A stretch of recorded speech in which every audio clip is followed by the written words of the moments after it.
Today, I'm going to teach you how to not only build an aesthetic body, but also how to train for athletics at the exact same time, so you can be a Giga Chad. Favorite superheroes, your favorite anime characters, maybe your favorite villains, or favorite movie characters. Not only do they usually have really good physiques, but they also have crazy athleticism at the same time. UFC fighters, wrestlers, or just any athlete. A lot of them have really good physiques, but they also can move their body in crazy ways and have crazy athleticism. So I'm going to teach you how to blend both, how to be more athletic and how to also be more aesthetic into one training schedule. So the main criteria for an aesthetic physique is to have wide shoulders and a V taper and a smaller waist relative to your shoulders, a low body fat, and also a good amount of muscle. The most important muscles that contribute to an aesthetic physique are your upper chest, your mid delts, your abs, your lats, your traps, your neck, and your biceps. Now, all the other muscles still matter a lot, but these ones that I just listed out are the most important and they contribute the most to an aesthetic physique. First of all, what does it exactly mean to be athletic? Well, first of all, this kind of depends on your fitness goals and maybe what sport you might be trying to improve at. So the most athletic version of yourself for basketball might be different than American football. Kind of dumb things down, or to make it more simple, your athleticism is basically your ability to move, and this is made up of a few things, and this can be through strength, speed, power, explosiveness, mobility, coordination, and agility. So here's one big change we can make to our workout routine to make us more athletic. So there's one big problem with regular bodybuilding exercises. A lot of these isolation movements or machine movements have one huge problem. When most of your training comes down to training one muscle or one muscle group at a time with a lot of assisted machines that make it pretty comfortable just to work out that one muscle, there's a huge problem. And it's that for athleticism and to be more athletic, you need to be able to work with multiple muscles at once for coordination and more stability. And a lot of bodybuilding exercises do the opposite of that. This is why I see a lot of videos of guys who do bodybuilding who look pretty stiff, and it's because they aren't training their body to move, and they aren't training to work with multiple muscles at once, which is really required to be more athletic. A lot of regular bodybuilding exercises don't translate very well over to more athletic activities and more sports-like activities, and the reason why is because they're very unrealistic situations. You're probably not going to find yourself in an athletic situation where you're only using one muscle at a time. So we need to learn more compound movements, which are movements where we use multiple muscles at once. And this will help us be able to train more muscles at the same time, which will increase our stability, mobility, coordination, and pretty much just help our athleticism all around. So an example could be, instead of hitting leg press and hack squats for leg day, maybe instead you switch it with doing something like barbell squats, Zercher curls, or front squats. Doing free weight exercises for your legs is better for athleticism because not only will it also help you build muscle, but it also helps work out your core and stabilize your muscles. And your core and stabilizer muscles work with your legs to stabilize your body, which will make your legs produce the most amount of force and power possible. In a lot of more athletic movements, your core is always going to be used. So it makes sense to work out your core and your legs at the same time so you can train your body to be using both at once instead of just isolating them one at a time. This doesn't mean exercises like leg extensions or leg press or hack squats are bad leg exercises to build your legs. Not at all. But if you want to be more athletic and build your legs at the same time, then I'll try to avoid these exercises a little bit more. So doing free weight exercises, more compound movements is a great option because not only are you going to get the benefit of building your legs or whatever muscle, but you're also going to get the benefit of working out your stabilizer muscles, improving your balance, and improving your stability, which is great for athleticism and it translates better over to athletic movements. So to get the benefits of both, here's what you can do. Let's say it's leg day. So what you can do is you can do a few exercises with isolation movements and a few with compound movements. So I'd recommend you start the compound movements first. You do your sets of those exercises, so you could do something like, you do deadlifts, and then you do barbell squats. And then afterwards, you can do some isolation movements to really hit those muscles in the exact spots and work out that muscle only. So now you're gonna get the benefits of both. So the next thing you can do is change the tempo up of your exercises. So with standard bodybuilding training, they use this thing called time under tension, which is pretty much just doing slow, controlled, intense reps on your exercises. And this is great for muscle growth only. But if you want to get a little bit more athleticism out of this, here's what you can do. On the upward motion of an exercise, let's say just a pull-up, you can do an explosive positive movement. So instead of just going up normal at a normal pace, you try to go as fast as you can and just explode into the upwards motion. And then on the downward movement, which so many people ignore and neglect, you can try to make this as slow and as controlled as possible on your way down. In a lot of athletic movements or sports, it's not about moving the most weight possible in a slow amount of time. A lot of times it's about getting as much force as you can in a super short amount of time. Just going from point A to point B as fast as possible. And you see this with a lot of fighters.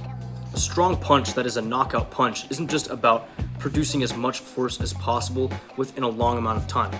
A strong punch is a punch where you can produce as much force as you can within a very short amount of time. Think of a punch or maybe a jump like a spring.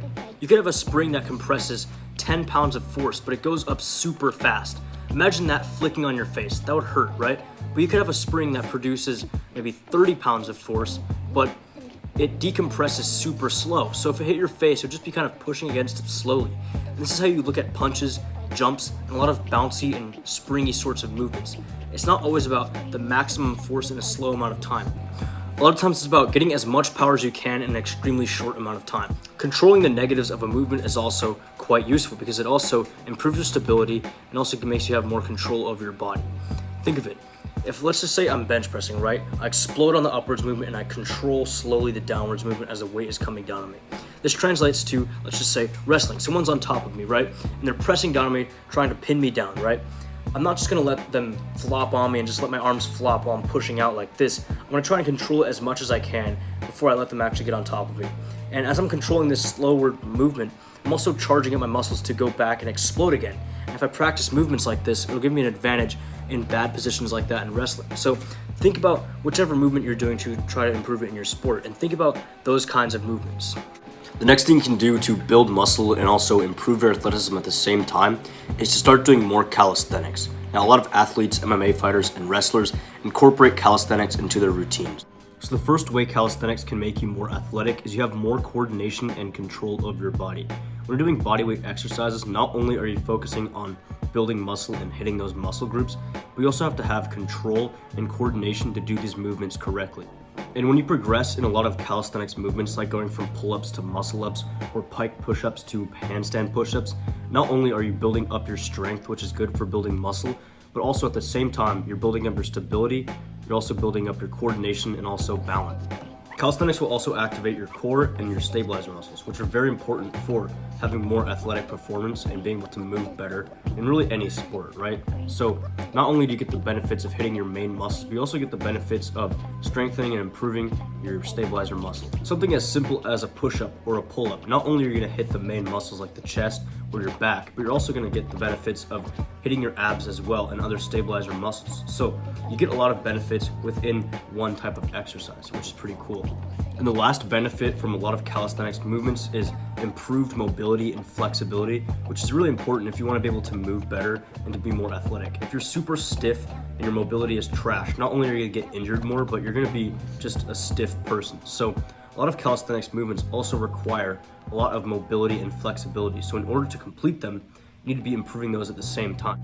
So I think calisthenics are so good because you get coordination, control, you work out your stabilizer muscles, you work out your core, and you also improve your mobility and flexibility all at the same time. So adding in some calisthenics movements into your bodybuilding routine will give you a lot of benefits when it comes to getting a little bit more athletic performance. Now, how do we build out a routine? Well, we can basically just do a regular bodybuilding push-pull leg split, but switch it up a little bit so we can have more athletic movements within the routine. So instead of just choosing regular exercises that don't contribute to our athleticism very much at all, we can just add in certain exercises that are good for stability, that are also good for strength, that are good for power, and that are good for explosiveness and speed.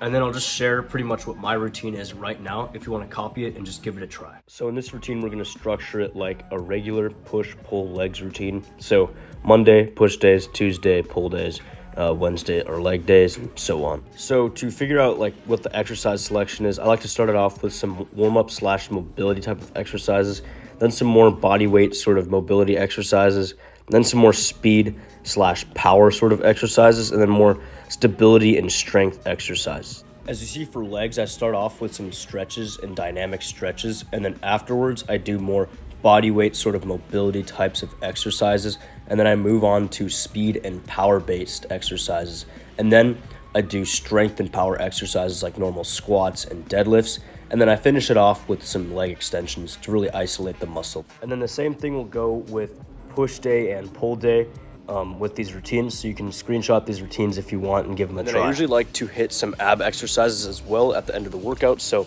this would usually be 2 sets of leg raises on a pull-up bar to failure, and then something to work out the twisting motion of the abs, like for the obliques.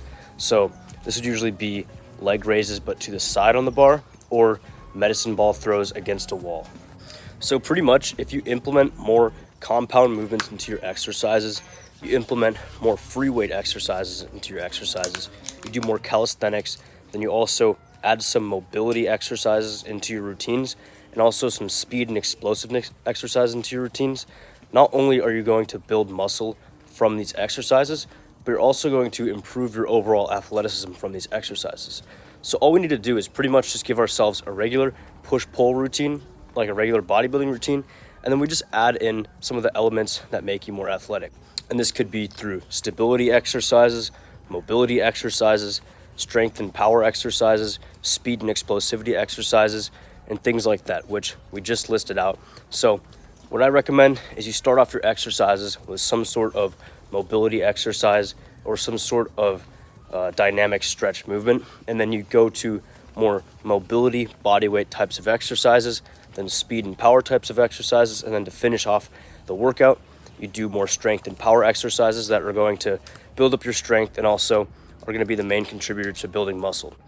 So all we're doing is we're doing a regular bodybuilding routine where we prioritize the muscles that make us look aesthetic. But the exercises we do are more athletic movements. And the types of movements we do are the things that make you athletic, like improving your mobility, your stability, strength and power, and speed and explosivity. And we can pretty much just add those types of workouts into our routine. And these workouts will also help us build muscle at the same time. So I'll leave the routine that I made in the link in the description, and then also a checklist you can make to pretty much build your own routine if you want to build a more athletic type of routine for your bodybuilding program. All right, that's pretty much it. I'll see you in the next one. Hope you have a good day. Bye.